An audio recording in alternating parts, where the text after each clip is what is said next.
ambao kwa sasa hivi tunasubiri mvua, lakini ni vizuri tuseme kwamba hata kabla mvua inyanyesha kujanyesha, kuna 14 cubic meter ya maji ambayo inawekwa katika matangi haya unaona hapa, na inasafishwa na wananchi wameanza kupata.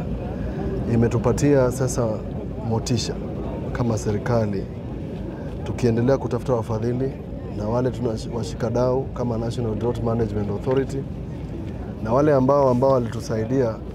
Wananchi wametuongezea sehemu hii ambayo inapanda juu mpaka huko, ambayo inaweza kuongezewa bwawa hili la maji.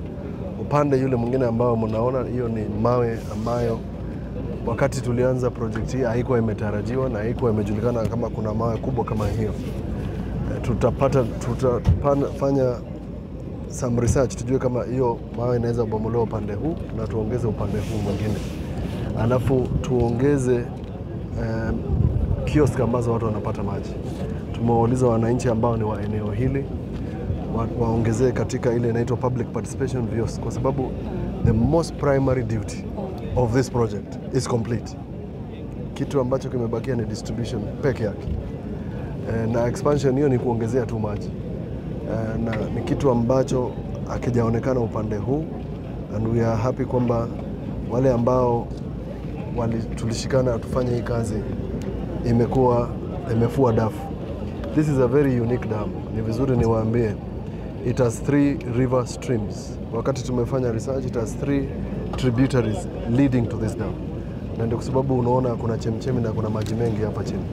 Kwa hivyo tumeuliza wananchi na tushirikiana na NDMA, we can then make this a food basket for this region so that people can grow fruits, horticulture and other things, ili tumalize food insecurity ambayo iko katika eneo hili. But it's our most important achievement today ni kwamba watu wa eneo hili wanapata clean water, not just water but clean water.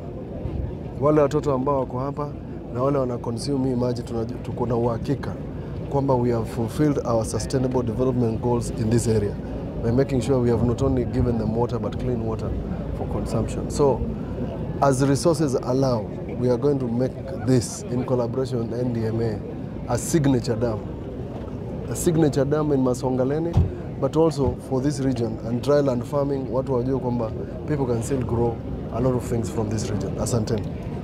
Yes, research tumefanya, part of domestic violence is related to food scarcity, poverty, and it's tied together. When you have less stress at home and you have water at home and you have food security, we have proven that first, there is no school absenteeism in Aisha by 30%. That's number one. And you reduce the domestic violence cases by more than 50%. Hiyo ni research tumefanya, and we know what that means. We know what this means to the women of this region and to the children. And that is why this is important for us. Now, hii miale ya juu ambayo mnaona hapa, this makes it a complete ecological zone because we are using renewable energy. We connect to the grid, ensure that we have water being pumped 24 hours, so that usiku pia kuna recharge ya maji, so that we can change the economy of this place. We must say Operation Molio out. Hiyo mambo ya kupatiwa chakula lazima ikwishe. Asante.